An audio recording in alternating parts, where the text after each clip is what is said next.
Seorang petani menemukan tas berisi uang yang hanyut di sebuah pantai. Uang tersebut sangatlah banyak. Dia bisa melakukan apapun yang ia mau dan membahagiakan keluarganya. Namun sayang, uang tak bertuan tersebut justru membawa bencana besar bagi dirinya. Dan inilah dia.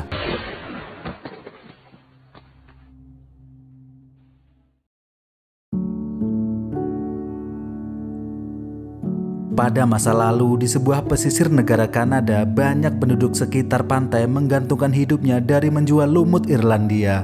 Walaupun namanya lumut, sebenarnya itu adalah tumbuhan alga yang pada zaman tersebut menjadi komoditi setara dengan rumput laut. 3 dekade kini telah berlalu. Di pulau ini hanya menyisakan satu petani terakhir bernama Kevin yang masih mencari lumut. Pekerjaan ini banyak ditinggalkan karena harganya tak lagi mahal seperti dulu. Kebanyakan memilih merantau di kota demi hidup yang lebih baik, dan tinggallah Kevin seorang yang masih bertahan. Tak lama datanglah istrinya yang bernama Sam untuk mengantar makan siang. Seorang wanita sederhana yang akan menemani Kevin hingga tua.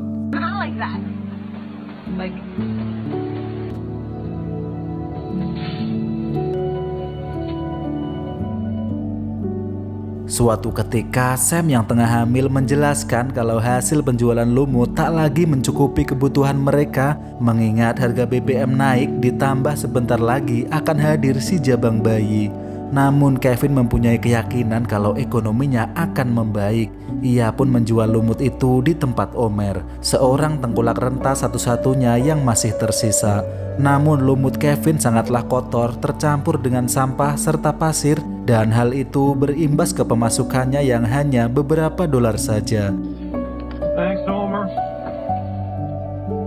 Sementara itu, Sam bekerja merawat seorang nenek-nenek bernama Gladys yang sakit diabetes.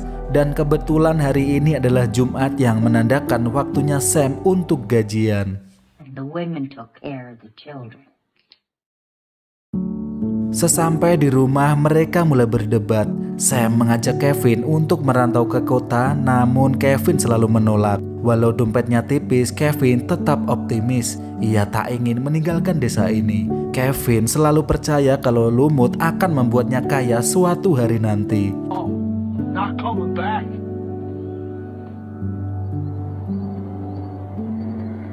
Di lain lokasi, malam harinya seorang preman bernama Matt tengah menyingkirkan sepeda anaknya. Di dalam mobil, ia menandai sebuah lokasi di sebuah peta. Tak lama seseorang menelponnya. Orang itu mengancam Matt untuk segera menemukan sesuatu yang hilang. Dengan lirih, Matt menjawab kalau ia akan menemukannya dan bergegas memacu mobilnya dalam gelapnya malam.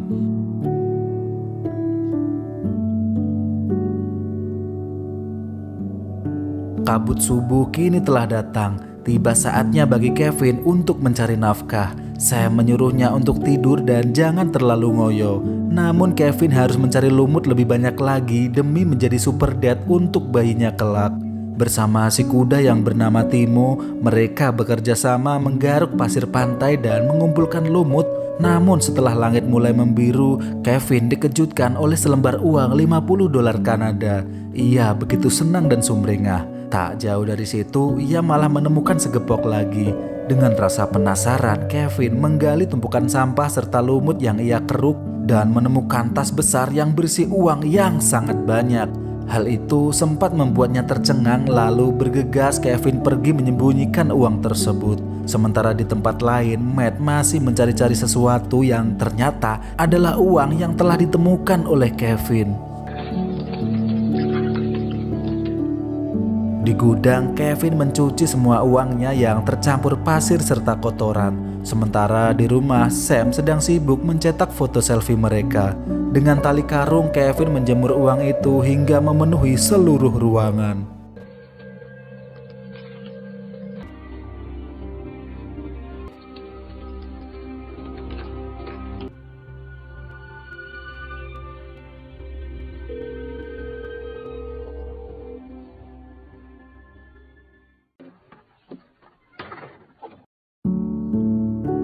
Hasil mencari lumut hari ini cukup lumayan dan Kevin mendapatkan bayaran lebih dari hari sebelumnya.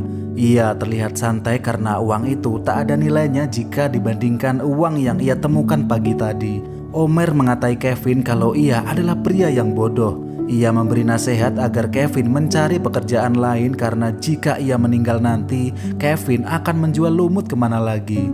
Dan faktanya kenapa Omer masih membeli lumut adalah karena akan dijual menjadi pakan ternak. Sementara itu di warung Sam mengutang sembako dan susu ibu hamil. Lalu seorang pria dermawan melihat penampilan Sam yang kusut kemudian mentraktir semua belanjaan Sam.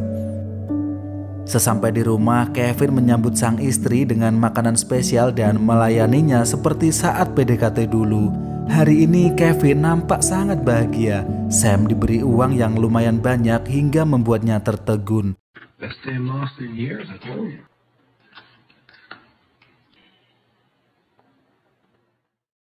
Punya banyak uang tak membuatnya menjadi pemalas. Kevin masih seperti yang dulu. Namun tiba-tiba ia dikejutkan oleh sebuah perahu terdampar dan selembar uang. Demi menghilangkan jejak, Kevin membakar perahu tersebut lalu pergi dari sana.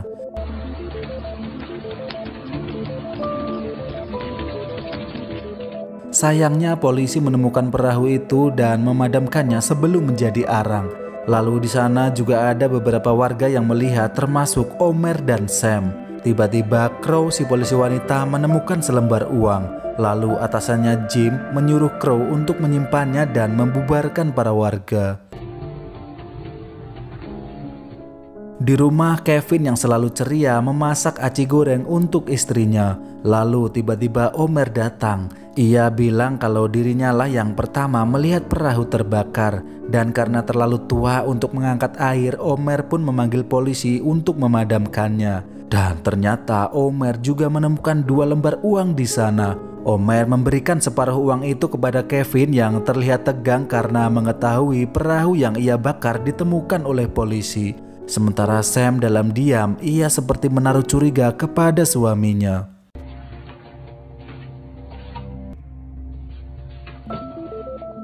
Esok harinya Jim menanyakan uang yang ditemukannya dalam tumpukan lumut milik Kevin tepat di sebelah perahu yang terbakar. Namun Kevin hanya bilang kalau tak tahu apa-apa tentang uang dan perahu tersebut. Di sisi lain, Matt telah tiba di desa itu. Ia menanyai penjaga minimarket tentang lokasi di sebuah map. Si penjaga bilang kalau Matt harus lewat jalur belakang, yaitu tempat di mana terjadi perahu terbakar kemarin yang ia ketahui dari Omer. Mendengar kata perahu, Matt pun seperti mendapatkan petunjuk. Lalu ia bertanya siapa Omer dan di mana rumahnya. So how do I find him?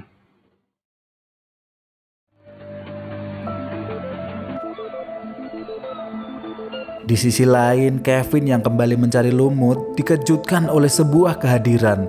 Bukan mantan ataupun setan, Kevin justru melihat seonggok mayat lelaki tengah terdampar.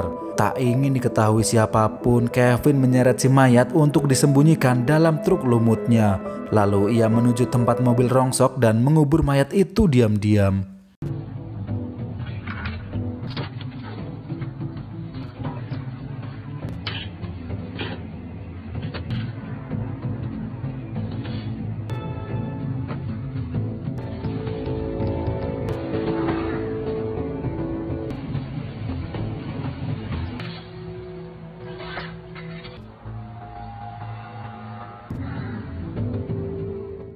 Sampai di rumah, ia mengambil sedikit dari uang tersebut lalu menyimpannya di sebuah kaleng tempat ia menyimpan foto masa kecilnya bersama sang ayah. Namun tiba-tiba Sam datang dan memergoki Kevin.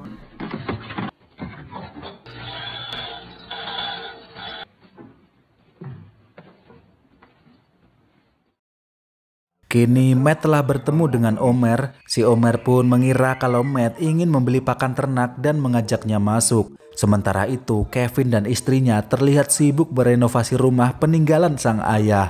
Kevin seperti melihat firasat yang buruk di mana ketika melihat Sam yang mengecat tembok, ia seperti melihat Sam seolah-olah mengecat tembok uang dengan darah. Tak hanya itu, Kevin juga melihat bayangan mayat beserta tangisan bayi. Dan Sam segera membangunkannya dari halusinasi. What the hell is wrong with you? I'm fine. Kembali ke Omer yang ternyata juga menjual umpan pancing seperti cacing dan jangkrik. Lalu Matt bertanya tentang perahu yang terbakar. Matt menanyakan apakah ada mayat. Namun Omer berkata tidak karena memang tak mengetahui mayat tersebut. Lalu ia bertanya tentang uang sambil mengeluarkan pistol pertanda bahwa Matt tidak main-main dengan pertanyaannya. Akhirnya Omer pun mengembalikan uang temuannya yang tinggal separuh dan memberitahu kalau separuhnya telah ia berikan kepada Kevin. What are you, deaf? Scene berpindah ke seorang anjing yang mencium bau busuk. Ia berlarian dan mengorek-ngorek mayat yang telah dikubur oleh Kevin. Lalu majikannya datang dan terkejut melihat anjingnya menggigit kaos kaki seorang mayat dan buru-buru memberitahu para polisi. Sementara Omer ternyata tidak dibunuh oleh Matt. Ia dibiarkan hidup walaupun rumahnya kini telah berantakan. Ia lalu berusaha mengabari Kevin, namun telepon itu tak kunjung diangkat olehnya.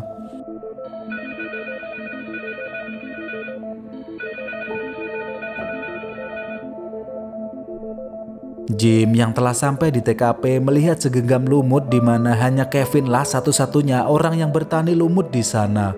Sementara itu Kevin berencana untuk memindahkan uangnya di tempat lain. Tiba-tiba Matt telah datang dengan pistol di tangannya. Mengetahui tengah terancam, Kevin melempar tas berisi uang tersebut. Matt pun mengecek uangnya dan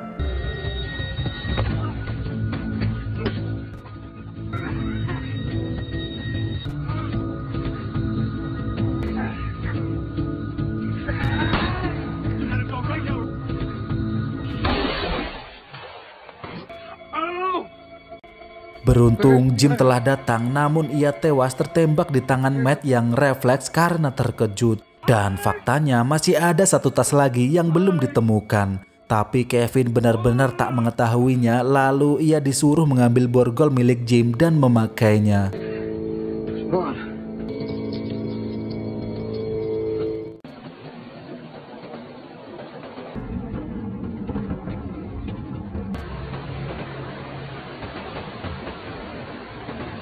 And if I don't find the other half, we're gonna be... I'm sorry, I only found one. Di malam hari, Sam yang baru pulang dari rumah Gladys terkejut melihat mayat seorang polisi. Tak lama Poluan Crow datang dan menenangkan Sam. Ia memberitahu warga untuk berhati-hati dan mengumumkan kalau ada 2 orang tersangka yang melarikan diri, yaitu Kevin suami dari Sam dan Matt seorang pria berjenggot panjang dan celana komprang. Crow memberi para warga HT untuk mengabari jika suatu saat melihat para tersangka. Di tengah malam di pinggir pantai, hembusan angin laut membelah jenggot dan rambut Matt. Ia terus memohon kepada bosnya untuk jangan menyakiti keluarganya. Matt berjanji akan menemukan semua uang yang hilang. Matt juga bilang kalau yang menyembunyikan uangnya adalah seorang petani yang istrinya tengah hamil. Sementara Kevin telah terborgol di handle plafon mobil. Kevin sebenarnya tak ingin melukai siapapun. Ia hanya menemukan uang yang tak mungkin ia serahkan begitu saja. Dan ternyata mayat kemarin adalah teman baik dari Matt. Curhatan dilema di antara kedua pria. Kevin yang akan menjadi seorang ayah, sementara Matt yang berjuang menemukan uang agar keluarganya tak terbunuh. Matt menambahkan kalau bosnya bukanlah orang yang suka ditawar. Jika tas kedua tak pernah ketemu, bukan hanya keluarga Matt yang akan mati, tapi juga keluarga Kevin, yaitu Sam dan calon bayinya. You're not going anywhere. You go, please. I'm gonna be a dad. Scene berpindah ke Sam yang tak menyangka kalau suaminya menjadi seorang perampok. Tapi ia tak bisa apa-apa. Kevin telah bekerja keras seumur hidupnya walaupun tetap miskin. Orang tua mana yang tidak bahagia jika bisa membeli popok dan susu saat bayi mereka lahir nanti? That felt really nice.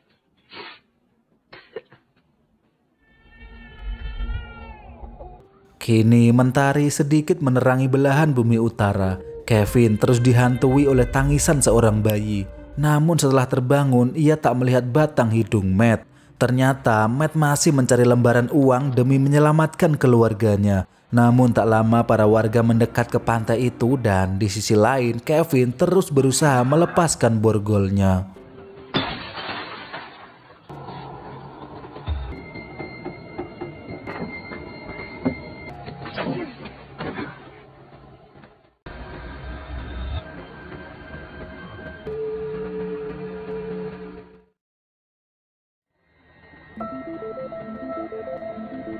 Matt bersembunyi di balik bebatuan menghindari para warga dan tanpa sengaja ia melihat tas tersebut nyangkut di sela-sela batu.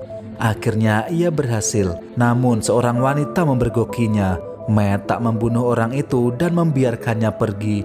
Memang dalam hati kecilnya ia tak pernah ingin menjadi seorang pembunuh. Ia hanya seorang pria yang berusaha menyelamatkan keluarga kecilnya.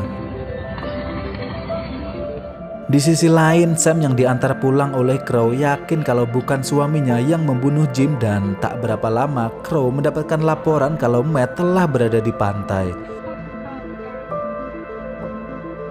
Ketika kembali, Matt terkejut melihat Kevin yang telah hilang.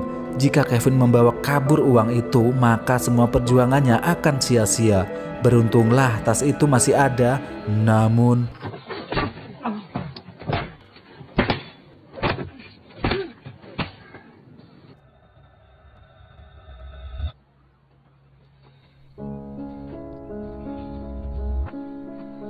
ya, Kevin memukuli kepala Matt hingga membuatnya tewas. Kevin sangat ketakutan. Ia dibuat bingung karena tak menyangka telah menghilangkan nyawa orang. Kevin tak percaya dan berharap Matt masih bisa hidup. Tak lama ponsel Matt bergetar. Kevin mengangkat panggilan tersebut dan ternyata itu adalah suara anak Matt yang menunggu ayahnya untuk segera pulang.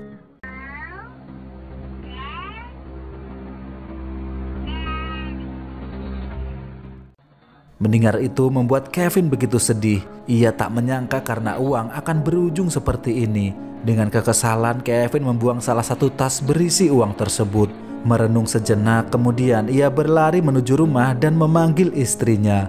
Akhirnya Kevin jujur tentang semuanya hingga membuat Sam sangat kecewa. Sementara Crow mendapatkan kabar kalau Kevin telah kembali ke rumahnya. Kembali ke Kevin yang kini dibantu oleh seorang remaja untuk melepaskan borgol dan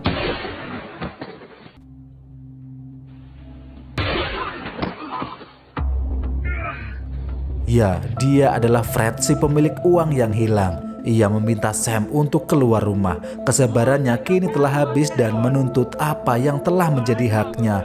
Fred bertanya di mana Matt dan uang itu. Sam yang takut Kevin kenapa-napa memberitahu kalau ada uang di gudangnya. Itu adalah sedikit uang yang pernah disisihkan Kevin di dalam kaleng.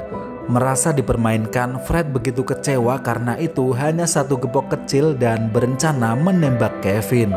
Namun Sam menahannya sambil memberi kode kepada suaminya. Dengan cerdik, Sam berpura-pura ingin menunjukkan sisa uangnya dan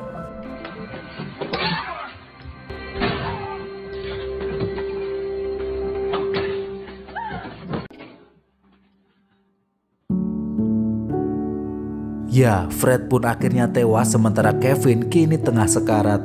Matanya mulai memburam memandang uang yang akan ia gunakan untuk biaya persalinan Sam.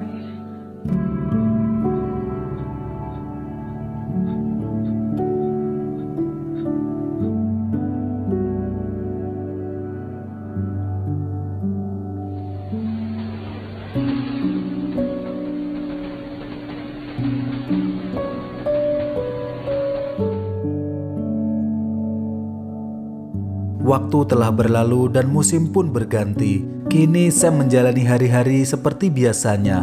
Sang bayi telah lahir ke dunia menemani hari-hari Sam yang masih bekerja merawat Gladys. Kabar baiknya adalah Gladys memberi jam lembur untuk Sam agar bisa membiayai bayinya yang telah dianggap seperti cucunya sendiri. Kini Homer dan Crow menjadi sahabat dekat Sam. Sisi lain pasca tragedi membuat mereka semakin dekat dari yang dulunya bukan siapa-siapa. Sam suka berjalan-jalan di pantai untuk menidurkan bayinya. Dan terlihat masih ada sisa-sisa uang berdarah yang dibuang oleh Kevin di pesisir pantai tersebut. Namun tak ada seorang pun warga yang berani mengambilnya. Dan fakta pun terungkap di mana ternyata Kevin belum tewas. Ia kini mendekam di penjara, berkirim surat dengan Sam dan memajang foto bayinya di sana.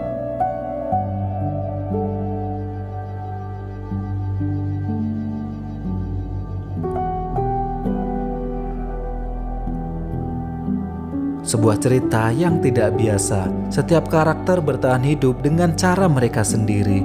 Memang beginilah realita. Demi uang apapun akan dilakukan. Banyak orang termasuk saya stres karena ekonomi, mengejar uang seumur hidup dan berlomba-lomba menjadi kaya sampai lupa rasanya hidup tanpa beban.